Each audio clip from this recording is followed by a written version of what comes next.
Halo, jumpa lagi bersama saya dalam studi Al-Quran. Sering kita mendengar slogan yang disuarakan oleh umat Islam bahwa Islam itu agama kasih. Tapi bagi orang yang waras masih punya akal sehat, dia tentu akan bertanya, benarkah Islam itu agama kasih? Sebenarnya pertanyaan ini tidaklah salah. Ada dasarnya, karena setiap kali menemukan aksi terorisme, radikalisme, dan juga intoleransi, selalu di sana ditemukan wajah Islam. Nah, untuk menjawab persoalan ini, studi Al-Quran kita kali ini adalah membahas tentang ayat-ayat cinta yang ada di dalam Al-Quran. Ini merupakan sebuah telaah logis. Apa yang kami paparkan ini sebenarnya sudah kami ulas dalam blog kami.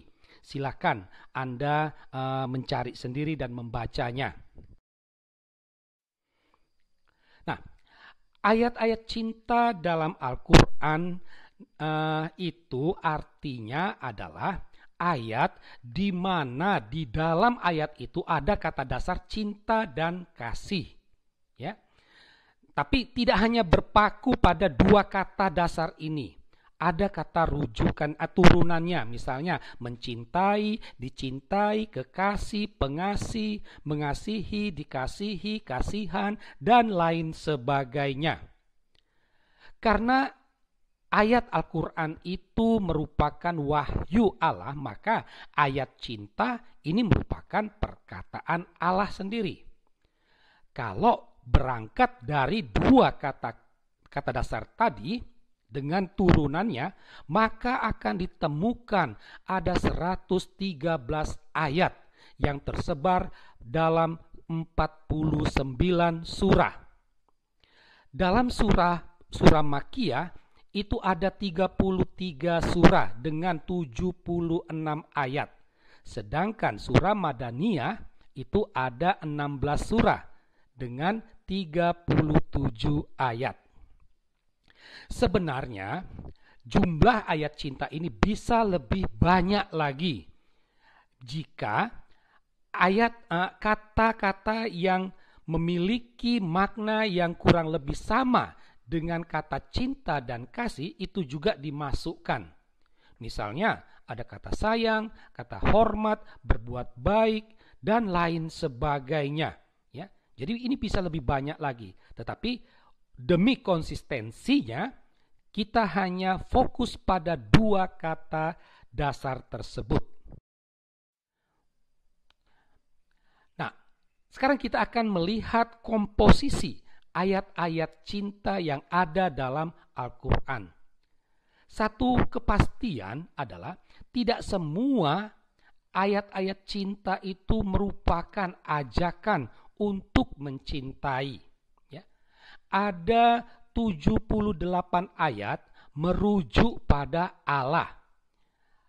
66 ayat tentang sifat Allah dan 12 ayat tentang perbuatan Allah. Ada 10 ayat tentang cinta akan hal-hal duniawi. Ya. Cinta akan harta benda, dan cinta akan pekerjaan, ya, model-model seperti itu.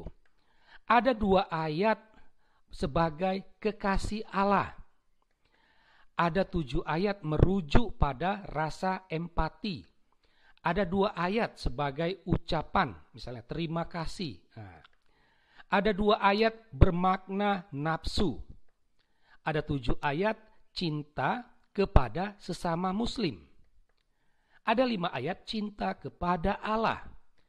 Ada 4 ayat cinta kepada keluarga. Ada 1 ayat masing-masing cinta kepada diri sendiri, cinta kepada keimanan, dan juga cinta kepada sesama. Inilah komposisi ayat-ayat cinta. Nah, kalau dikatakan cinta atau kasih, tentu itu sesuatu hal yang positif. Akan tetapi dalam ayat-ayat Al-Quran terkait dengan ayat-ayat cinta tadi, ada juga cinta dengan nada negatif, ya. Setidak-tidaknya ada 16 ayat cinta dengan nada negatif. 10 ayat cinta akan hal-hal duniawi, ya. Ini suatu hal yang negatif sebenarnya. 2 ayat bermakna hawa nafsu.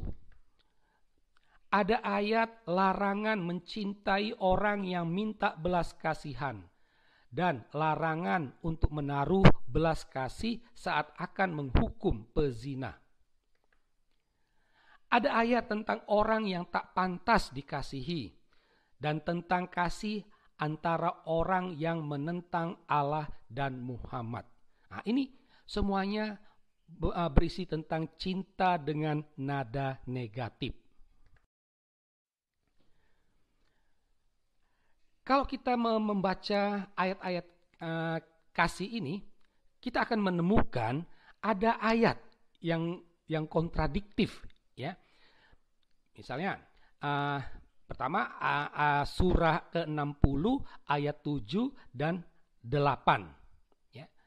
Dalam 2 ayat ini, di sana ada ungkapan harapan Allah, harapan untuk mengasihi orang yang pernah dimusuhi, dan Allah tak melarang untuk mengasihi orang yang memusuhi Islam dan umat Islam.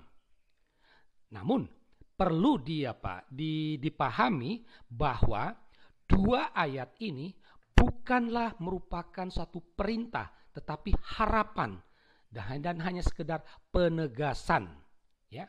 Jadi bukan perintah, tapi hanya harapan. Kalau sebatas harapan berarti belum menjadi satu kewajiban.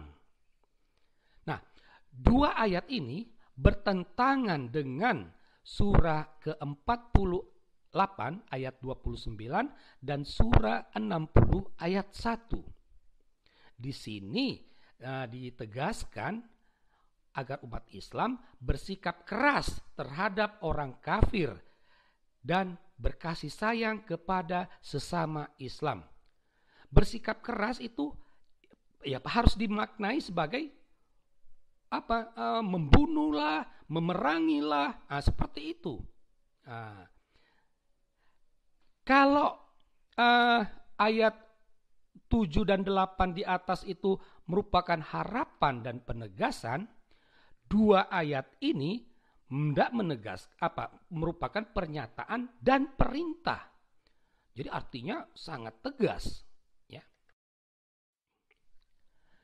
Nah, sekarang kita akan melihat ayat cinta dengan nada perintah.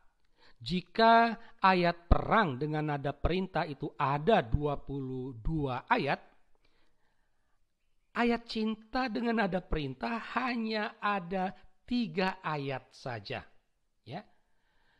Itu. Bentuknya juga merupakan larangan, ya. Bentuknya larangan. Dilarang berbelas kasihan kepada pezina saat akan dihukum, dilarang berkasih sayang kepada musuh Allah dan musuh Islam. Yang dimaksud dengan musuh Allah dan musuh Islam ini ya orang kafir. Itu. Jadi dilarang. Dilarang pilih kasih terhadap istri-istri. Jadi artinya ini ayat ini hanya ditujukan kepada para suami, ya. Artinya para suami hendaknya berlaku adil terhadap istri-istrinya. Jadi ini nada perintah tapi dalam bentuk larangan. Nah, dari uraian-uraian di atas kita akan membuat satu kesimpulan logis, ya. Tampak jelas tidak ada ayat cinta yang bisa dijadikan ajaran Islam untuk mengasihi orang lain, terlebih yang non-muslim. Tidak ada. Justru yang non-muslim itu harus dimusuhi, harus diperangi, harus dibenci, harus dibunuh. Itu. Tidak ada perintah kasih. Ayat-ayat cinta dengan nada perintah itu hanya 3 ayat. Ini berbanding terbalik dengan ayat perang dengan nada perintah. Ya. Itu. Nah, dari sini kita bisa katakan Islam itu bukan agama kasih tetapi agama perang. Ya. Agama penuh dengan kebencian. Bukan agama kasih.